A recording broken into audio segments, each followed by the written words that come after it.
Une rue de vieux Belleville. J'ai deux amours, mon pays et Paris. Dis-moi, mon oncle, c'est Edith Piaf qui a chanté ça? Nous sommes, mon oncle et moi, au numéro 72 de la rue de Belleville à Paris.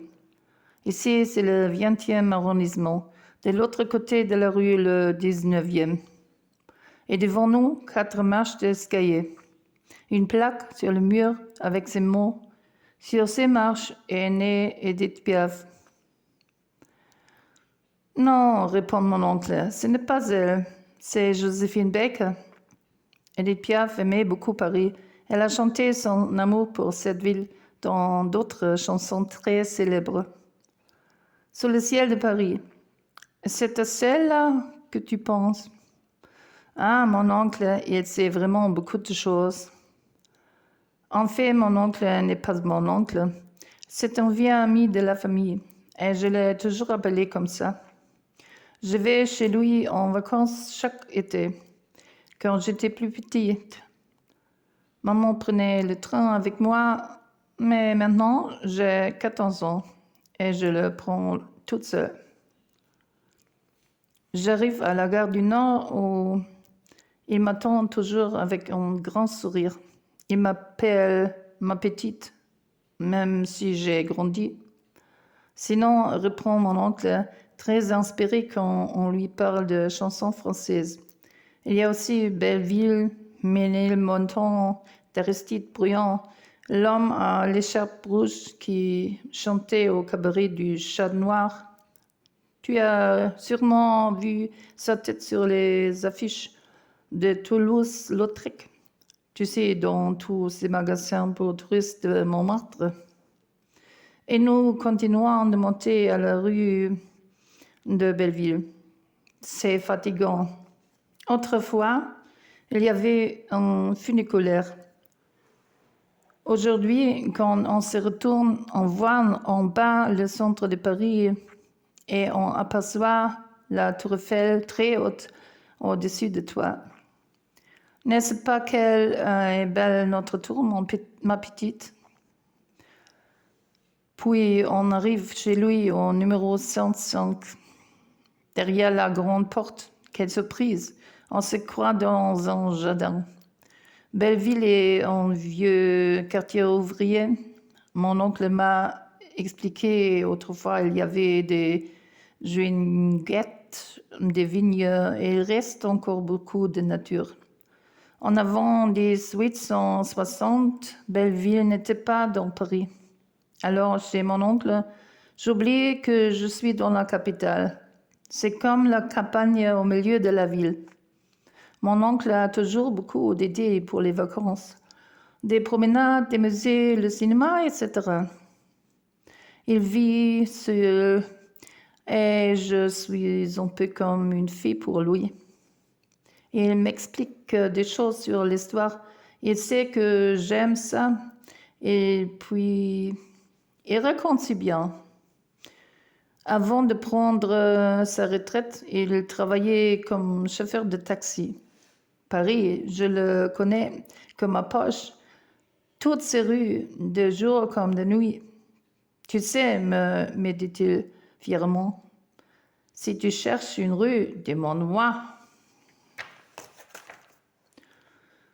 Et il me raconte des choses qui me font peur, des histoires de gens un peu bizarres qu'il a pris en taxi la nuit. Moi, je n'ai que 14 ans, je ne connais pas tout, mais quand je serai adulte, je ne serai pas chauffeur de taxi à Paris. C'est trop grand. Ce soir, mon oncle est au téléphone et me laisse seule dans le salon. Je me sens un peu perdue.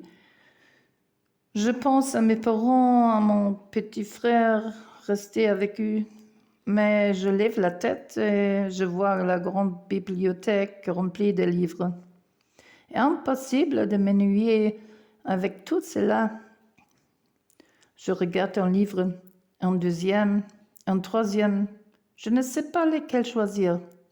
Puis j'en vois un plus grand que les autres, un gros livre blanc avec des photos de Paris. Je l'ouvre et je reconnais la scène, les parcs, la Tour Eiffel. Sur une page, une photo en noir et blanc avec écrit en bas « Belleville en 1956 ».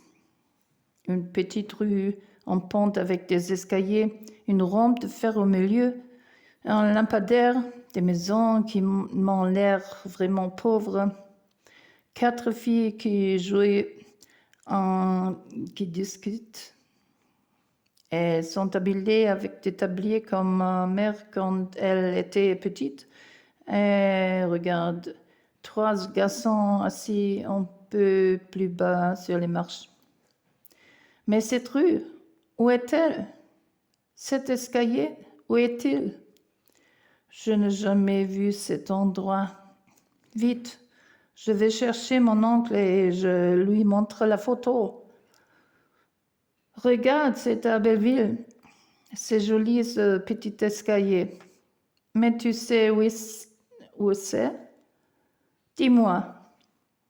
Mon oncle me sourit et son sourire est rempli de mystère. Où est cette rue? Oui, je le sais, bien sûr. Si tu veux, je te la montrerai demain. Et il ne dit rien de plus. Le lendemain matin, nous partons à la recherche de cette rue. Nous descendons la rue de Belleville. Il fait beau et la Tour Eiffel est toujours là bien droite au-dessus des toits. Sous le ciel de Paris, chante mon oncle, de très bonne humeur, avec comme hier soir son sourire plein de mystère. Plus bas, nous prenons à gauche une petite rue qui descend, elle aussi, la rue Joyer-Rouve. Un peu plus loin, la rue remonte et à gauche, il y a l'entrée du parc de Belleville, un parc où j'aime beaucoup aller. Aujourd'hui, mon oncle n'entre pas dans le parc. Il continue tout droit. Une deuxième entrée, une troisième entrée, mais mon oncle n'entre toujours pas. Je ne comprends pas. Mon oncle, on ne va pas au parc aujourd'hui? Et là, à la 4e et dernière entrée qui donne sur la rue de Couronne, mon oncle me fait signe de le suivre. Nous entrons enfin dans le parc. Nous marchons sur des vieux pavés et il me dit « Voilà ta rue, ma petite. » Et je le regarde en ouvrant des yeux, des grands yeux, et je ne comprends pas où ça. Il commence à me fatiguer avec tous ces mystères. Après tout, je ne suis pas un détective. Je ne vois qu'un chemin avec des pavés et les arbres du parc. Je ne vois pas de rue. Mon oncle rit. Nous ressentons du parc et il me dit « Lève la tête et regarde bien. Tu vois ce qu'il y a écrit sur ce bâtiment. Boulangerie, pâtisserie. Pourtant, tu ne vois aucune boulangerie, n'est-ce pas? Le texte est presque effacé. Et on dirait plutôt une galerie de photos.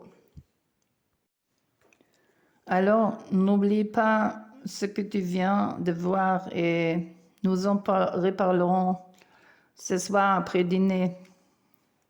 Bien installés le soir dans le canapé du salon, nous buvons une tisane et mon oncle prend un livre dans sa bibliothèque. Encore un livre sur Paris. Il tourne les pages et trouve la photo qu'il veut me montrer. Regarde-moi, petite. Tu vois la boulangerie? Tu reconnais ces bâtiments? C'est encore une photo en noir et blanc, mais plus ancienne que celle que j'avais vue hier. Oui, je vois bien la façade d'une boulangerie. On y vend vraiment du pain. Et plus loin, je vois une petite rue qui monte avec ses escaliers, la rampe en fer au milieu, les lampadaires. Je lis « Passage Julien Lacroix » et je reconnais ma rue vue d'en bas. Mon oncle me donne alors un plan de Paris et me demande de la chercher. Rien. Il y a bien la rue Julien Lacroix dans le 20e arrondissement. Mon oncle m'en a parlé qu'à le long de cette rue, il y a une église catholique, un temple protestant et une synagogue. C'est pour lui l'image de Belleville, mais pas de passage Julien Lacroix. Ma petite, la rue que tu cherches a disparu. Elle existait encore quand j'étais plus jeune. Une petite rue avec des vieilles bicoques d'ouvriers. Les amoureux s'embrassaient la nuit dans les escaliers et les enfants jouaient devant la porte de Jésus.